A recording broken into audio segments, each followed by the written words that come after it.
បាក់ដើរស្ទៀតបើសិនជាមានបងប្អូនយើងដែលទាញតម្លៃកាដែលខ្ញុំដាក់នៅលើអេក្រង់នេះត្រូវនឹងបានរង្វាន់ពី Philip Bank អញ្ចឹងតោះទៅខ្ញុំមកទៀតអានឯងលេង challenge មួយបានបានតាបងបងមាន challenge មួយដែលចង់លេងខ្លួនឯងណា challenge នេះគេដែរហ្មងខ្លួនឯងជួយទាញតម្លៃកាដែលបងស្លៀកពាក់នៅក្នុងថ្ងៃហ្នឹងពី$10ទៅដល់$1000តើខ្លួនឯងទាញថាតម្លៃប្រហែលមួយ set ខ្លួនឯង scan មកបានហើយស្ទាបអូខេជឿតែខ្ញុំស្ទាបហ្មង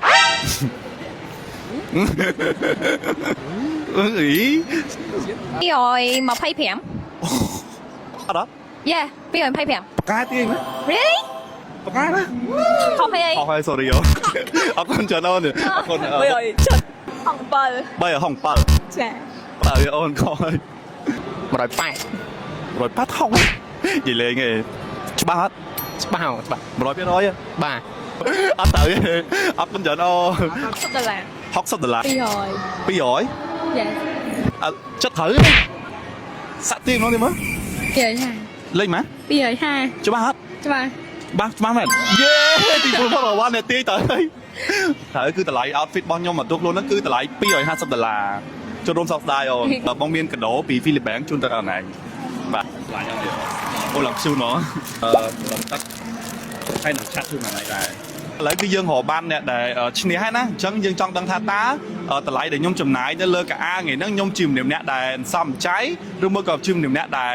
ខ្ជះខ្ជាយយើងទៅតេស្តជាមួយនឹង Future Telling Machine ពីខាង Philip Bank អស់គ្នា Let's go ហើយ boot នេះបងប្អូនគឺគេធ្វើជារៀងរាល់សប្តាហ៍គឺគេដូរទីតាំងរហូតហើយ boot សម្រាប់សប្តាហ៍នេះគឺគេនឹងធ្វើនៅឲ្យមានជ័យសិនគេនឹងលយណាបងប្អូននិយាយទៅគេឲ្យយើងឆ្លើយសំណួរតាមគេតែ7សំណួរហើយលឿនមែនតើហើយពេលហ្នឹងម៉ាស៊ីនហ្នឹងនឹងប្រាប់ឲ្យថាយើងជាមនុស្សបែបម៉េចជាមនុស្សអ្នកដែលសំចៃឬមកក៏ជាមនុស្សអ្នកដែលបកកែចាយលុយចាយអីចឹងណាហើយខ្ញុំឆ្លើយសំណួរអស់ចឹងហើយនិយាយគេលោតកាតហ្នឹងមកកាតហ្នឹងបានន័យថាខ្ញុំជាមនុស្សអ្នកដែលចាយច្រើនជាងសំពេលខ្លះខ្ញុំដឹងដៃមែនណាប៉ុន្តែដឹងច្បាស់ហើយណាបងប្អូនតតមកតេស្តជាមួយនឹងម៉ាស៊ីនហ្នឹងកាន់តែយើងដឹងពីខ្លួនឯងច្បាស់ធ្វើតែដឹងថាយើងជាមនុស្សបែបណាហើយបងប្អូននេះគេមានកាតឲ្យយើងមួយចឹងណាកាតហ្នឹងគឺយើងអាចថត post Facebook hashtag ជាមួយនឹង Philip Bank Cambodia ទៅដើម្បីទទួលបានវត្ថុអនុស្សាវរីយ៍ក៏ដូចជារង្វាន់ជាច្រើនទៀត Complete មកធ្វើ test Future Telling Machine នៅ booth Philip Bank បងប្អូនដែលធ្វើឲ្យយើងដឹងថាចំណូលចំណាយរបស់យើងនៅកម្រិតណា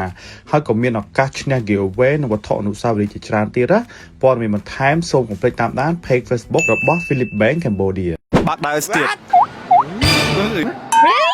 បើសិនជាមានបងប្អូនយើងដែលទាញតម្លៃកាដែលខ្ញុំដាក់នៅលើអេក្រង់នេះត្រូវនឹងបានរង្វាន់ពី Philip Bank អញ្ចឹងតោះទៅខ្ញុំមកទៀតអានឯងលេង challenge មួយបានតាប